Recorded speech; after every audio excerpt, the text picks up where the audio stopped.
Irmãos e irmãs, poderíamos dar como título a esta conversa do Padre: Firmes na esperança em meio às provações. Vamos repetir?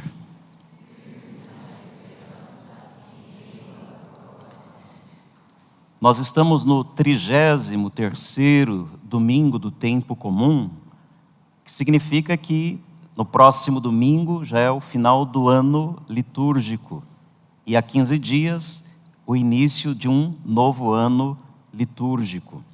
E a gente vai ter ocasião de falar mais sobre isso.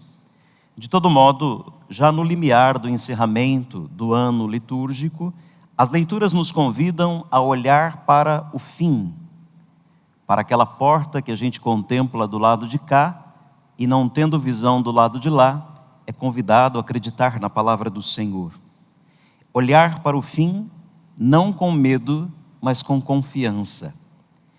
O estilo das leituras de hoje é profético, vigoroso, é como um chamado a que a gente redescubra aquilo que é o essencial. O profeta Malaquias, na primeira leitura, fala do dia do Senhor, o dia do julgamento, o dia final, que para os soberbos vai ser um fogo que consome, que destrói, mas para aqueles que temem o Senhor, será um sol de justiça que cura.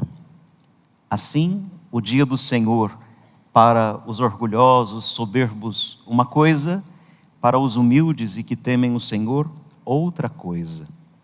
A linguagem, obviamente, ela é simbólica. O profeta não está descrevendo uma catástrofe, mas ele está dizendo que Deus, quando se revelar plenamente, vai revelar o bem como luz e o mal como sombra. Já no Evangelho de Lucas, Jesus está advertindo sobre a destruição do templo de Jerusalém. As pessoas contemplavam a beleza do templo, as suas pedras, e Jesus diz: não vai sobrar pedra sobre pedra. E de fato, o templo de Jerusalém foi destruído historicamente pelo ano 70 da era cristã. Mas Jesus não está aqui apenas focado no evento histórico da destruição do templo. Jesus está apontando para que todas as realidades humanas são transitórias. Todas as realidades humanas passam. A sabedoria de Israel, no livro do Eclesiastes, no capítulo 3, tem uma bonita poesia, mas é uma verdade, que entre o céu e a terra há muito mistério, e que para tudo há um tempo, tempo de nascer e de morrer, tempo de preparar a terra, de lançar semente, tempo de cuidar, tempo de colher, tem até tempo de tacar pedras e de recolher pedras. Tudo tem o seu tempo e tudo passa, né? Tudo passa. A gente poderia fazer um exercício rapidinho, né? Pôr 10 fotinhos nossos assim, de alguns anos, e vai percebendo que tudo passa mesmo, né? E às vezes a tragédia acontece também, né? Assim, a gente vai degringolando a imagem. Por dentro, ficamos mais fortes, experientes, mais bonitos, e por fora nem sempre, né? Às vezes dá uma atrapalhada, né? Mas a vida é marcada por essa transitoriedade. Tudo passa. Entre os conflitos, as perseguições e as tensões, o centro do que Jesus diz é permanecendo firmes que ireis ganhar a vida. Vamos repetir?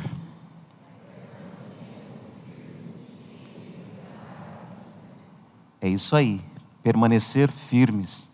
Sempre me lembro quando o tema é esperança, estamos no ano jubileu da esperança, mas sobretudo esta palavra, quem perseverar até o fim será salvo, é permanecendo firmes que ireis ganhar a vida.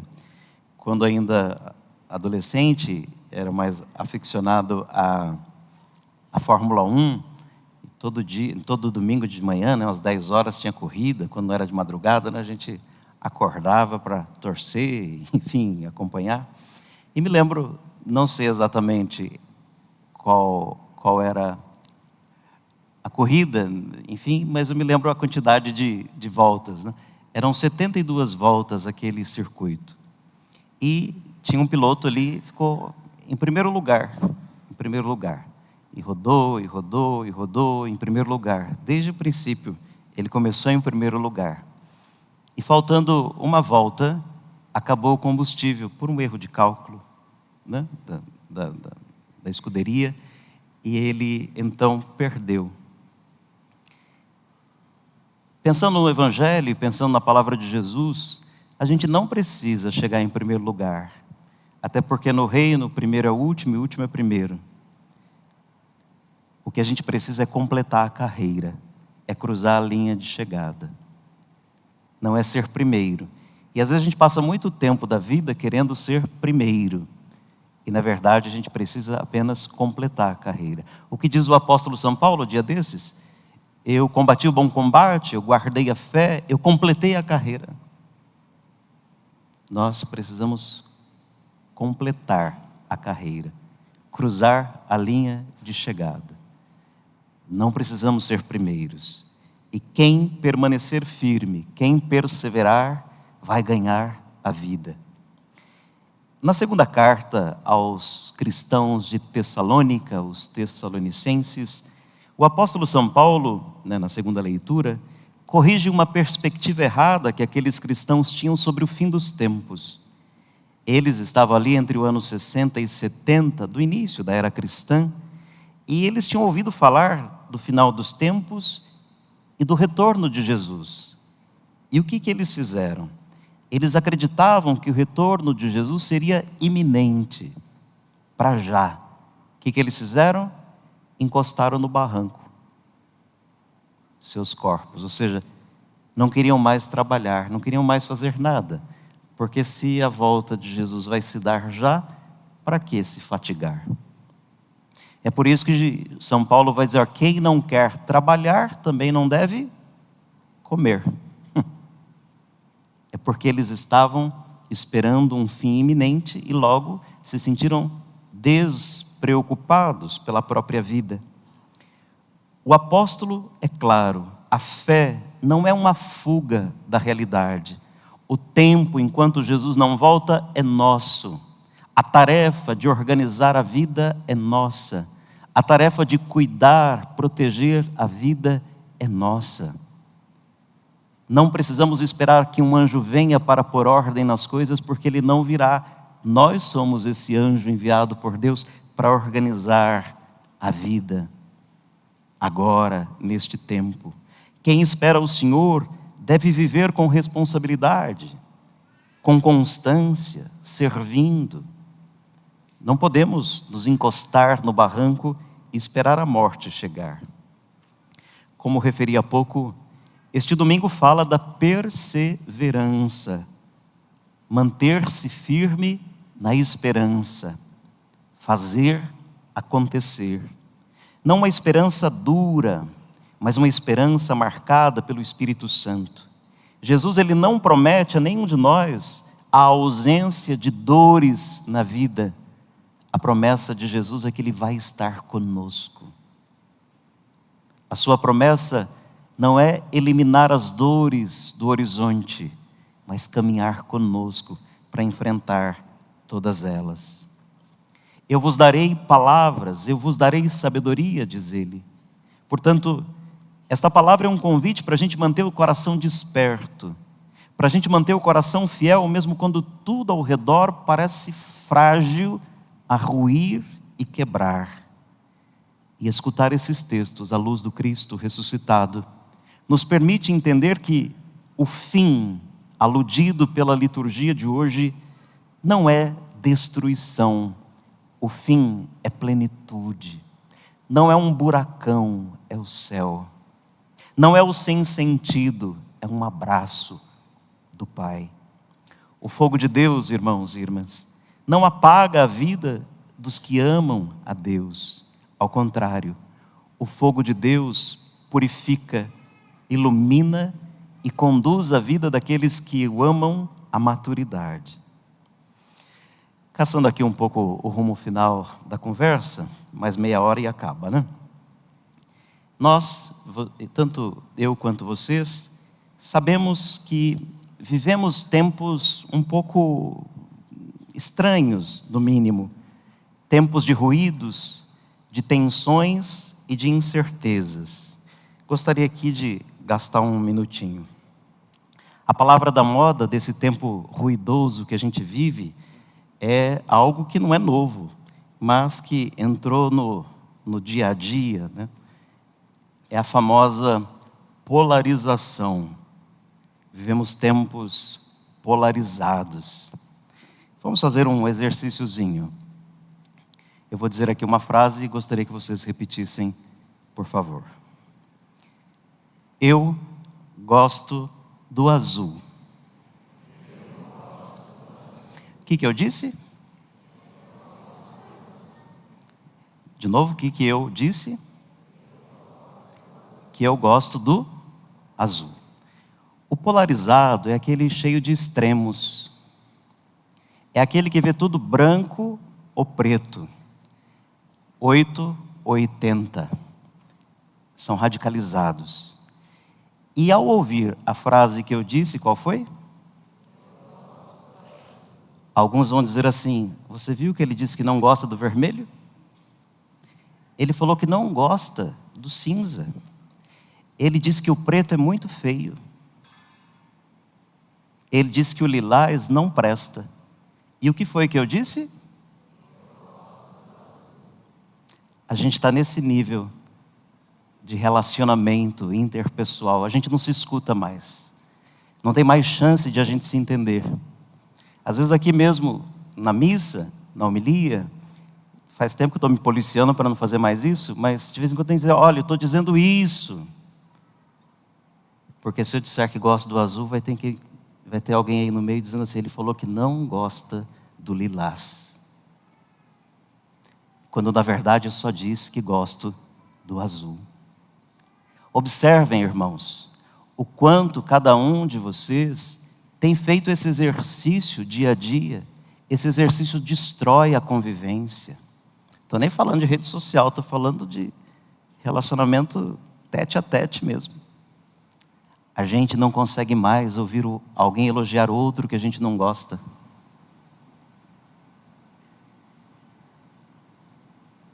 A gente já transfere uma ação da pessoa para alguma característica física que ela tem, para alguma outra característica que não tem nada a ver com a ideia que ela expressa. É, na filosofia, o chamado pensamento maniqueísta, o bem e o mal. Não é à toa que está por aí a expressão gente do bem. Não é à toa. Não é à toa. E nós que somos gente do bem, que é assim que eu acredito, né? Nós somos do bem. Quantas coisas más passam pelo coração da gente, pela cabeça da gente e até pelas mãos da gente na ação da gente? Não passa? Sim ou não? Será que só eu? A gente se acha melhor que os outros, porque não são como nós. Não é porque eles sejam bons ou maus, é só porque não são como nós. E isso é uma categoria inteligente? Nem um pouco. Nem um pouco.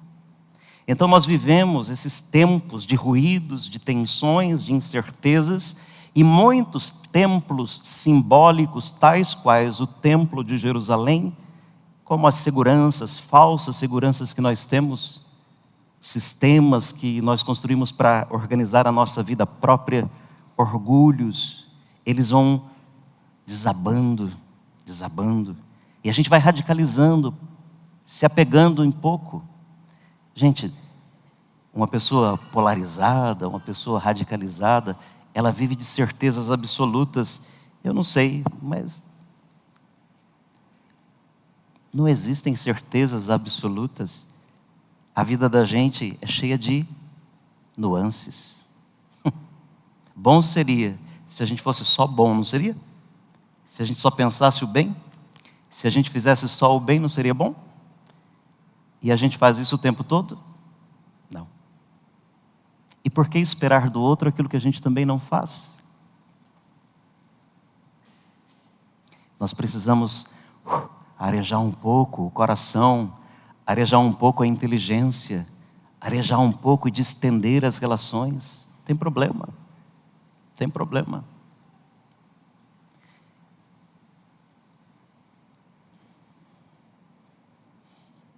A palavra de Deus nos educa a não colocar a nossa esperança naquilo que é apenas humano. A nossa estabilidade não está no brilho das pedras, mas está no firme amor de Deus. O céu não se conquista correndo, mas permanecendo. Não conquistar muito, mas não desistir jamais. É isso que se espera do reino de Deus. O apóstolo São Paulo nos recorda: enquanto esperamos o Senhor, não nos cansemos da responsabilidade diária, de transformar com o testemunho os lugares onde a gente vive, o seu trabalho, a sua casa, o seu círculo de amizades. As mães da gente vivem dizendo que a gente não é todo mundo, então a gente pode ser a gente mesmo. O cristão não é alguém que abandona o mundo, mas é alguém que transforma o mundo pela fidelidade nas coisas pequenas, trabalhando com honestidade, amando com paciência, falando com verdade, servindo com alegria. A mensagem é, e nós vamos repetir: não nos desesperemos, perseveremos. É isso, não desespera, persevera. Persevera, fica firme na oração, fica firme na Eucaristia, fica firme na verdade, fica firme na caridade, fica firme em Cristo Jesus, porque se a firmeza na fé não evita batalhas, ela nos garante o reino dos céus. E no fim, quando tudo aquilo que for frágil cair, só vai ficar de pé aquilo que for construído sobre Deus. E um monte de coisas que a gente constrói hoje vai ruir, vai destruir, vai passar, e não vai fazer falta nenhuma. O que permanece é aquilo que é construído sobre Deus.